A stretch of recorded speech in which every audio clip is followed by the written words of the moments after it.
Urinary tract infection அப்படின்றது நம்ம ரொம்ப காமனாக எதிர்கொள்ளக்கூடிய ஒரு கண்டிஷன். நம்ம ஆஃபீஸ் போகிறவங்களாகட்டும், அடிக்கடி ட்ராவல் பண்ணுறவங்களாகட்டும், இல்லை வெயில் காலமாகட்டும். ஸோ இந்த மாதிரியான சுச்சுவேஷன்ஸில் ரொம்ப காமனாக வரக்கூடியது. ஸோ ஒவ்வொரு வாட்டி வரும்போதும் நம்ம ஆன்டிபயோட்டிக்ஸ் யூஸ் பண்ணலாமா அப்படின்னு கேட்டால் கண்டிப்பாக கிடையாது. பிகாஸ் அதிகமாக நம்ம ஆன்டிபயோட்டிக்ஸ் யூஸ் பண்ணும்போது நம்ம உடம்புல ஈஸியாக ரெசிஸ்ட் ஆகிடும். ஸோ அதை தாண்டி பார்த்தீங்கன்னா நம்ம வீட்டிலேயே ரொம்ப மலிவாக கிடைக்கக்கூடிய ஒரு பர்டிகுலர் இன்க்ரீடியன்ட் ஒரு மெடிசனை வச்சு ரொம்ப ஈஸியாக இதை ஓவர் கம் பண்ண முடியும். அது என்ன அப்படின்றத பார்க்கலாமா? ஸோ யூடிஐ அப்படின்றது என்னதான் பாக்டீரியானால வரக்கூடிய ஒரு இன்ஃபெக்ஷனாக இருந்தாலும் அது வரதுக்கான காரணங்கள் பார்த்தீங்கன்னா ஃபர்ஸ்ட் விஷயம் poor urinary hygiene. So urine pass பண்ண அப்புறமா ப்ராப்பராக க்ளீன் பண்ணாமல் இருக்கிறது. செகண்ட் விஷயம் போதுமான அளவுக்கு நம்ம உடம்புல நீர் சத்து இல்லாமல் இருக்கிறது. மூணாவது விஷயம் செக்ஷுவல் ஆக்டிவிட்டி. ஸோ புணர்தலுக்கு பிறகு பிரைவேட் பார்ட்ஸை ப்ராப்பராக க்ளீன் பண்ணாமல் இருக்கிறது. நாலாவது விஷயம் பார்த்தீங்கன்னா டயபெட்டிஸ் பிரச்சனை இருக்கிறவங்களுக்கும் காமனாக வரும். ஸோ சொல்லப்பட்ட இந்த 4 விஷயத்துல ஏதாச்சும் ஒண்ணு உங்கள அடிக்கடி யூடிஐ வர வைக்குது அப்படின்னா, அத நீங்க ஃபோக்கஸ் பண்ணி, அத நீங்க கண்ட்ரோல் பண்ணிக்கிட்டீங்கன்னா,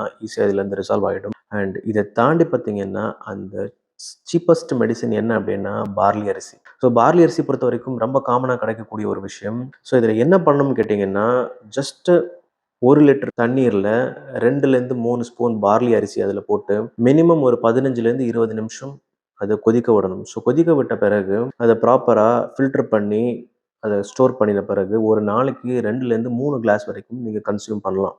ஸோ இது எங்க அட்வைசபிள் அப்படின்னு கேட்டீங்கன்னா, ரொம்ப early stage of UTI. So acute ஃபேஸ்ன்னு சொல்லுவோம். அந்த யூடிஐ வரப்போறதுக்கு முன்னால நமக்கு வந்து சில அறிகுறிகள் தெரியும். லைக் கடுப்பா யூரின் போறது, சம்டைம்ஸ் மஞ்சளா யூரின் போறது, யூரின் போற இடத்துல அரிப்பு இருக்கிறது, எரிச்சல் இருக்கிறது.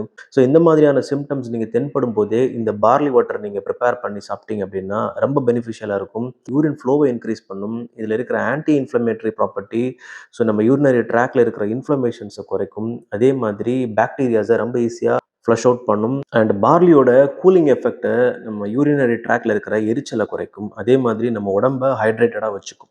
ஆயுர்வேதத்துல யூரினரி சம்பந்தமான பிரச்சனைகளுக்கு சொல்லப்பட்டிருக்கிற மூலிகைகள்ல பார்லி அரிசி one of the best medicines. So already உங்களுக்கு நாள்பட்ட ஹெல்த் இஷ்யூஸ் ஏதாவது இருந்து அதுக்கு நீங்க மெடிசன் எடுத்துட்டு இருக்கீங்கன்னா, உங்க டாக்டர கண்டிப்பா கன்சல்ட் பண்ணிட்டு, அதன் பிறகு நீங்க பார்லி வாட்டர் கன்சியூம் பண்ணிக்கலாம்.